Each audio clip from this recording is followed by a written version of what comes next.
In this episode, we're going to be taking a look at Root Manuscript by Neil Diamond. Welcome to the channel. Today we're talking about Neil Diamond's 1970 studio release, Root Manuscript. This was very much continuing that evolution that we saw in previous albums with Uni, with Velvet Gloves and Spit, with Brother Love's Travelling Salvation Show, somewhat stunted with Touching You, Touching Me, but that continues here with Root Manuscript. This is another one like Touching You, Touching Me that I looked at last time on the show that I haven't really revisited all that much in the previous years, and I think that is a lot down to the African trilogy that is on the second side of this album. This album very much inspired by African folk music. The single that came out that was released before this album, Suleiman, very much in that African folk style, and I think that that's really turned me off listening to this album, but I decided to go back to it, and I have to say I've had a largely positive experience, so that is very much all good. On the back of the LP cover we have a very nice message from Neil, which I hadn't realised before doing this, so a good experience in doing that, and that reads, "When rhythm and blues lost its sensuality for me, I fell in love with a woman called Gospel," or a woman named Gospel.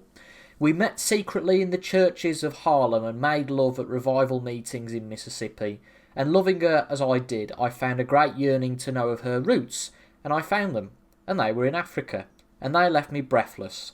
The African trilogy is an attempt to convey my passion for the folk music of that black continent." So very much here we've only got one side of typical Neil Diamond music. The second side is made up of folk ballets. Neil calls it an African trilogy, so we've got Child Song, I Am the Lion, Madrigal, Suleiman, which is the very much most known song on that side, Missa, African Suite before a reprise of Child Song. And on the first side we have Cracklin Rosie, Free Life, Cold Water Morning, Done Too Soon, and He Ain't Heavy, He's My Brother. And I would go as far to say as side one could well be the most consistent good side of music that Neil has produced for Uni Records so far. If we look at the previous three albums, Velvet Gloves and Spit, Brother Love's Travelling Salvation Show, and Touching You, Touching Me, I don't want to say that there are duds on those albums, on the sides of those albums, but I think that this is the most consistently good side of music, and it's been really nice to go back to listen to some of these songs. Apart from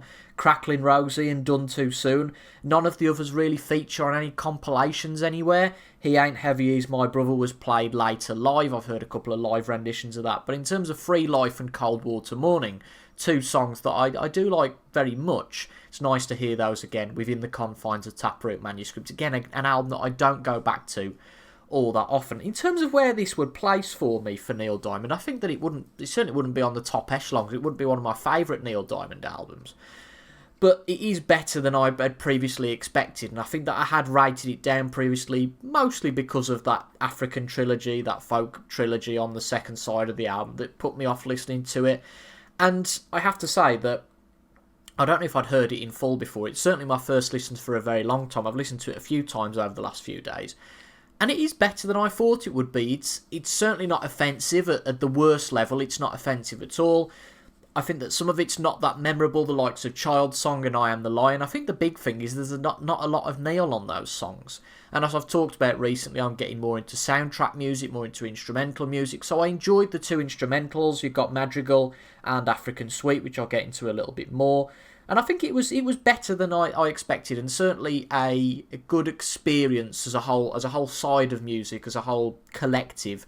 It is certainly decent. There's not too much wrong with it, but again, it isn't the Neil Diamond that I and maybe you watching as well know and love. Looking at the album itself, then going into the individual tracks, things start with Cracklin Rosie, which was one of the best known tracks on this album. I was surprised to hear when reading up for this video that Cracklin Rosie peaked at number 3 in the UK. This was very much Neil's biggest success so far in the UK. He'd had 14 flops so far, so Cracklin Rosie really was the first widely recognised song to the British record buying public, and that surprised me. I thought that maybe Sweet Caroline or Holly Holy did better. Certainly I've gained that information from the Laura Jackson biography, which I often go to when doing these videos, but this song is a catchy song. It's got a nice pace to it. It's got a similar sing-along vibe to Sweet Caroline, which was his big hit before, and of course we had Holly Holy as well last year.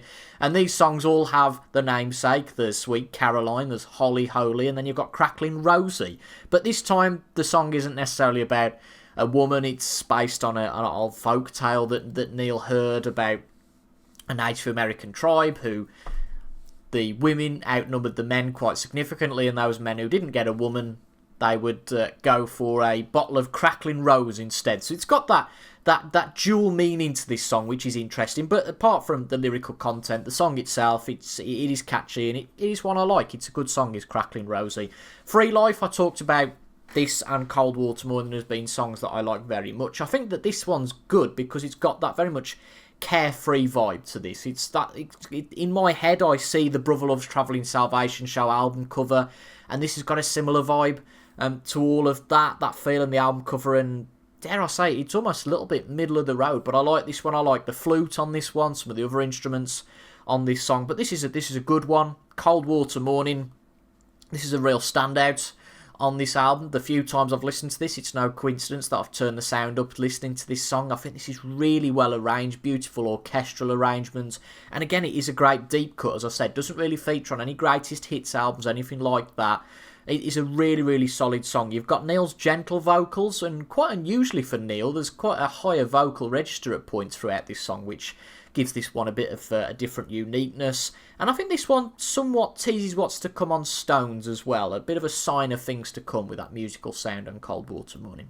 Done Too Soon is the fourth song. It's a one of a kind again for Neil. This is certainly an interesting song. I do like the message of this song, almost particularly reflecting on it now with Neil at his age and other stars of that time. We are losing them, unfortunately, and this almost feels like the end of an era or a bygone era. Neil very much looking probably at the previous era or even further back than that, which of course dates that song to that particular time. But it is a very interesting message. Of course, this one was a song that was really well performed on Hot August Night, but I think the studio version is another good one too. Again, all of these songs quite consistent on side one, and that's actually what makes this a really, really good listen. This one ends with a cover of He Ain't Heavy, He's My Brother. Now, in my previous video about Touching You, Touching Me, I criticised the level of the covers on that album, that there were too many covers, and there's only the one cover on this album, and I think this is a good choice of cover, actually. I think that this one is changed just enough from the Hollies original to suit Neil Diamond. I think that's really important when you're doing a cover, just not to just recreate that song, or else what's the point? You've got to create something a little bit different, and I think He Ain't Heavy, Is My Brother does that. Very minor side note, I've been listening to a couple of the tracks off the Brill Building album he did, Up on the Roof, and he's done a couple of good versions on that album, actually, again, of Don't Be Cruel, Will You Still Love Me Tomorrow, that changed the song enough, crucially, to make it sound unique enough and give it a different sound. And I think that's what you have to do with a cover, and that's what I think he does successfully with He Ain't Heavy, He's My Brother. I think looking at the covers as well, I think you have to take into account that the four albums, Velvet Gloves, Brother Love, Touching You, Touching Me, and then this album, were released in a fairly short period of time. The three that came before this, I think, were released not far off a 12-month period, then this one the year after. So you could throw stones at this a little bit like Touching You, Touching Me, to say that Neil was a little bit out of ideas. Only 5 original songs. Yes, you've got the folk ballet on side 2, but I think that in fairness, that short period of time, it's that quality over quantity idea. And looking at Brother Love's Travelling Salvation Show, some of those songs were possibly second rate. So is it better to have more good songs than a lot of songs, and the quality is very much waning? That's something that, to this album, it's got its credit, that the first side is very consistent. But you can see in this album, even without the African trilogy, that Neil is starting to be influenced by gospel a lot. We saw that with Brother Love's Travelling Salvation Show, the song Holly Holy, and then again here with the African trilogy, and as I read out before, the message from Neil on the back of this album. But what you get with these albums in this period, looking as a collective, there's enough change in these albums, there's enough that's unique to make them all sound distinctive, which is, I feel, is where Neil went a little bit wrong in the late 70s going into the 80s and after, that nothing really sounded unique anymore. There was a similar sound, or at least a change in sound that sounded with the time, so it didn't sound like a unique Neil Diamond sound. If you look at the likes of Dancing in the Street, the cover on September Morn, a disco version of that isn't really that well placed. And then as we go into the 80s, I've talked before how I'm not that familiar with what's been there in the 80s, but from what I've heard, I've not been that bothered about what I've heard in the 80s, except The Best Years of Our Lives, which I think does start to do something a little bit different, which I do like. And that is why I think on this album, I certainly won't begrudge Neil with the idea of doing this whole African folk trilogy, the ballet. Although it's not distinctly my cup of tea, I think that, again, a little bit like Pot Smoker Song, that didn't work at all for Neil, but I won't begrudge him doing something different, taking that risk for an artist that is seen by some people as so middle of the road and just as an average singer-songwriter, to be doing this, and as well at a time where really nobody else had done it before. There's quite widely cited that Paul Simon did it 15 years later with Graceland. That was a massive album for him. But for Neil to be doing it at this point of his career just shows how experimental he was, and again going into Hot August Night as well, and the soundtrack of Jonathan Livingston Seagull. There is certainly a soundtrack feel to this, I think, the second side of Taproot Manuscript, particularly some of the instrumentals. I'm not massive on the first couple of songs. You've got Child Song and I Am the Lion. I think that there's not a lot of Neil there, and I'm not really that bothered by those, but again, they're not offensive songs. Madrigal is a nice up-tempo instrumental, and a nice addition actually here is at the end of this track you have the Solomon, Suleiman, before going into Suleiman, and I think that's a great addition actually to that track that you don't get on the single version of that track. I think that would have actually been a nice prelude to that track, but that's how it is on the album, so again, nice prelude to that song itself. Suleiman is of course the obvious highlight of side 2 here, and to Neil's credit, I think when you listen to this, particularly on a compilation album, it doesn't sound that far removed from anything else that Neil was doing, but it still has that element of African influences, so it does sound different enough to some of Neil's other material, but very much not out of place. And of course, this being another song which is massively elevated by its performance on Hot August Night with Brother Love's Travelling Salvation show as well, providing the encore for that concert. We then have Missa, which actually this opened the 76 Thank You Australia concert, which I've watched bits of, but I need to watch a bit more of that before reviewing that on the channel. So it was a nice start to that concert actually to listen to, and it is certainly a decent track. Again, the instrumentals are okay on here. Missa is okay-ish, I suppose, but I think African Suite is a really nice surprise on side 2 of this. It's got some really nice string instruments to it, very much again in that soundtrack territory, akin to Jonathan Livingston Seagull. This being the second fully instrumental one on this side, along with Madrigal. And I personally prefer the slower part of this, very much going into a soundtrack territory before it starts to go more up-tempo. I feel like the end section feels like it could be the start of a 70s TV show with, at the end, and your host for the evening, Neil Diamond, similar to how it is on Hot August Night 2. Welcome, Neil Diamond. And the highlight of side 2, if not for Suleiman, and then we have the reprise of Child Song to finish things off. Looking at this album overall, as I said, side 1, I think it's the most consistent side of music with you yet. If you look at Velvet Gloves, you've got the Pot Smoker Song on side 1, you've got Naffleflurg on side 2, Brother Loves, probably you've got River Runs on side 1, maybe Deep in the Morning on side 2, which I'm not that massively fond of. But this is nice and consistent on its first side. Unfortunately, the vinyl record has a few skips in it, so I'll probably be retiring that along with Touching You, Touching Me.